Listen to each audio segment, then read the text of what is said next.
The European Union reiterates its support for Lithuania's dispute with China over the Taiwan issue, as European lawmakers demanded the foster closer ties with Taiwan. A leading Brussels official vowed to push back against China's attempts to intimidate Lithuania and other member states over their relations with the self-ruled island. Beijing moved to stop Chinese freight train from traveling to Lithuania in August, after the tiny Baltic nation moved forward with plans to host a Taiwanese Representative Office in its capital city Vilnius. Lithuanian businesses have also reported losses of export licenses in some sectors, in what its government has decried as economic bullying on the part of the world's second-largest economy. European Commission Executive Vice President Margrethe Vestager, speaking on behalf of the bloc's top diplomat, Gahler Borrell, expressed solidarity and support for Vilnius. Lithuania and all member states find themselves coerced for taking decisions that China finds offensive and needs support and our solidarity. The EU will continue to push back at these attempts and adopt appropriate tools, such as the anti-coercion instrument, currently under preparation,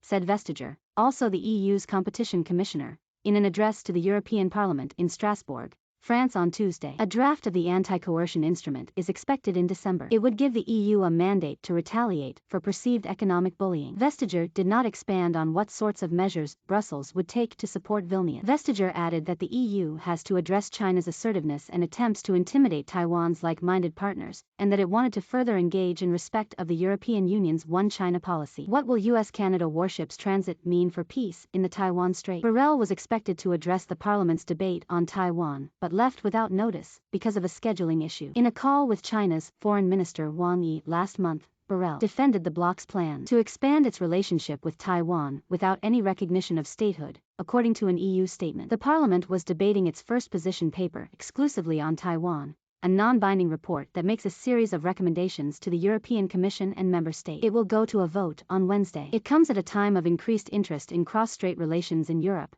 with military tensions in the region making headlines and earning diplomatic rebukes in EU capitals. China has made a number of aircraft incursions into Taiwan's air defense zone. In recent weeks, we have seen repeated incursions of Chinese planes across the median line and in Taiwan's air defense identification zone. These displays of force may have a direct impact on European security and prosperity, Vestager said. The standoff, combined with Lithuania's spat with Beijing, has helped solidify support for Taiwan among lawmakers. Michael Gahler, a center-right German MEP who chairs the Parliament's Taiwan Friendship Group and who was sanctioned by China this year, urged the EU to conclude an investment deal with the democratic part of China, meaning Taiwan, since Brussels has already pursued an investment pact with the dictator part, referring to the bilateral deal with China, which has run aground. We are not crossing red lines. To the contrary, we want to preserve the status quo across the Taiwan Strait and demand that no unilateral steps are taken, and certainly no violent steps from mainland China, Gahler said, saying that in return the EU should not unilaterally change the status by recognizing Taiwan diplomatically. Katalin Kse, a Hungarian MEP with the Liberal Renew Europe group,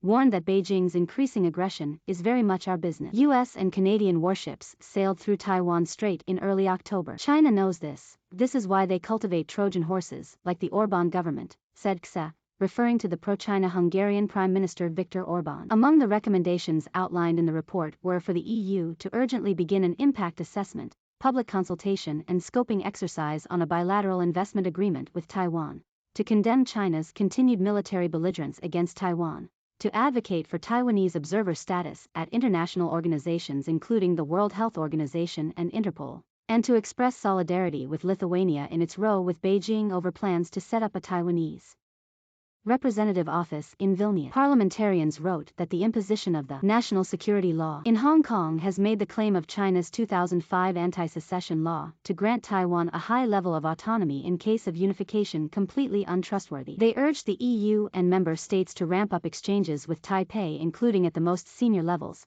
in spheres including politics, economics, science and industry. The EU must also more strongly condemn China's continued military belligerence against Taiwan. We must stress the need for freedom of navigation and overflight in the East and South China Sea, as well as the importance of pursuing peace and stability across the Taiwan Strait, said Charlie Weimers, the report's lead author. Weimers also called for the EU to change the name of the European Economic and Trade Office in Taiwan to European Union Office in Taiwan in order to reflect the broad scope of our ties. Zsuzsa Anna Ferenczi, a non-resident fellow at the Taiwan NextGen Foundation think tank in Taipei, said that regardless of whether the Parliament's report brings about meaningful change in the EU's future approach toward Taiwan, it would be significant in its own right. The report made space for Taiwan in Brussels discourse by putting it on Brussels' agenda on its own merit, and not in the framework of EU-China relations, she said. The report helps see Taiwan as a democracy under authoritarian threat, a threat that the EU itself is facing inside the bloc, making the fight against disinformation a common interest, and an area where member states have a lot to learn from Taiwan.